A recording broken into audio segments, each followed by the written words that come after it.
नमस्कार, good evening. Agriculture chemistry के soil colloids chapter के तीसरे वीडियो लेक्चर में आप सभी का स्वागत है। और आज की क्लास में अपन देखेंगे मृदा कोलॉइड्स का जो क्लासिफिकेशन अपन ने किया है, जिसमें कार्बनिक और अकार्बनिक, उसको आगे बढ़ाते हुए उसको समझने का प्रयास करते हैं। यदि आप चैनल पर नए हैं और पुराने भी हैं तो वीडियो को लाइक, शेयर और सब्सक्राइब करना और बेल आइकन को दबाना नहीं भूलिएगा। चलिए शुरू करते हैं। अकार्बनिक कोलॉइड, अपन ने मृदा कोलॉइड्स के दो टाइप देखेंगे, कार्बनिक और अकार्बनिक। यहाँ अकार्बनिक कोलॉइड्स जो हैं वहां से शुरू करते हैं वापस। अकार्बनिक कोलॉइड क्या होते हैं? ये खनिज कोलॉइड कहलाते हैं। खनिज कोलॉइड यानी कार्बनिक कोलॉइड में तो केवल है कि ह्यूमस है, जो वनस्पतियों और जीव जंतुओं के अवशेषों से जो काली काली परत जो मिट्टी की ऊपरी सतह पर तैयार होती है उसको ह्यूमस कहते हैं, और एक कार्बनिक कोलॉइड है। बाकी सब अकार्बनिक कोलॉइड हैं। तो अकार्बनिक कोलॉइड में मुख्यतः कौन आते हैं? खनिज आते हैं जो मिट्टी में पाए जाते हैं। और इसके अंदर मुख्य रूप से क्या है? मृत्तिका यानी क्ले यानी मिट्टी। मिट्टी के कई सारे रूप हैं, वो कई सारे खनिजों से, अलग अलग प्रकार के खनिजों से तैयार होते हैं। उसी के आधार पर मिट्टी की अलग अलग क्वालिटी होती है। मृत्तिका का मतलब मिट्टी से ही है, मिट्टी का रूप क्ले। इसमें कणों की साइज जो अकार्बनिक कोलॉइड जो है उसमें कणों की साइज जो है, कणों का व्यास जो है वो होता है 2×10⁻³ मिलीमीटर से कम, यानी 0.002 mm से कम होता है कणों की साइज। अब अकार्बनिक कोलॉइड को दो समूह में बांटा गया है। वो दो समूह कौन कौन से हैं? एक है सिलिकेट क्ले, सिलिकन और ऑक्सीजन मिलकर के सिलिकेट क्ले बनाती है, और दूसरा है फेरिक हाइड्रोक्साइड और एल्यूमिनियम हाइड्रोक्साइड, जिनकी बात अपन पिछले वीडियो में कर चुके हैं। अब देखो सिलिकेट क्ले क्या होती है, तो जहां टेम्परेचर न ज्यादा हाई होता है न ज्यादा लो होता है, टेम्परेचर एक समान बना रहता है, उन प्रदेशों में ये सिलिकेट क्ले निर्मित होती है या पाई जाती है। समशीतोष्ण प्रदेशों में सिलिकेट क्ले पाई जाती है, यानी मिट्टी जो है वो इस प्रकार की सिलिकेट क्ले किसमें? समशीतोष्ण प्रदेशों में पाई जाती है। अब सिलिकेट क्ले की स्ट्रक्चर देखो, संरचना में है वो किस किस प्रकार की होती है, इसकी शेप क्या होती है। तो इसमें जो है कण जो है प्लेटों के समान, इस तरीके से एक प्लेट, एक परत, दूसरी परत, आपने देखी होगी कभी कभी मिट्टी की जो परतें हैं वो लेयर्स के रूप में पाई जाती है ना।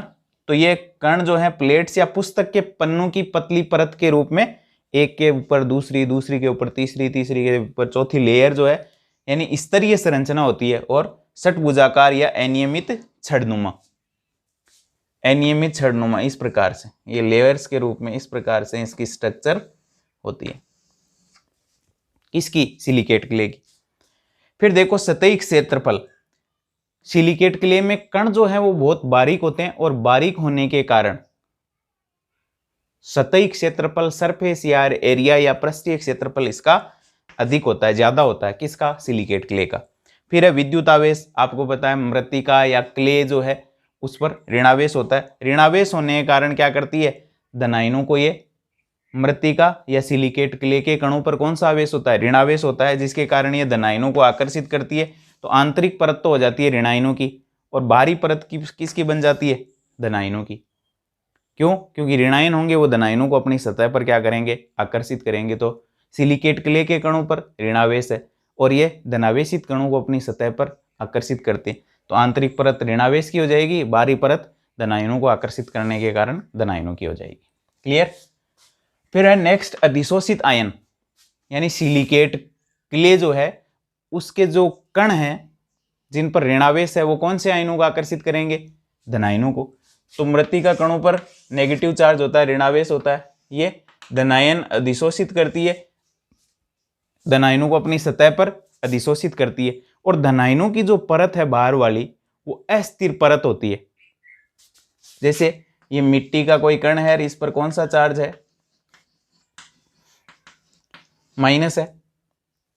ये क्या करती है? धनायनों को अपनी सतह पर आकर्षित करती है।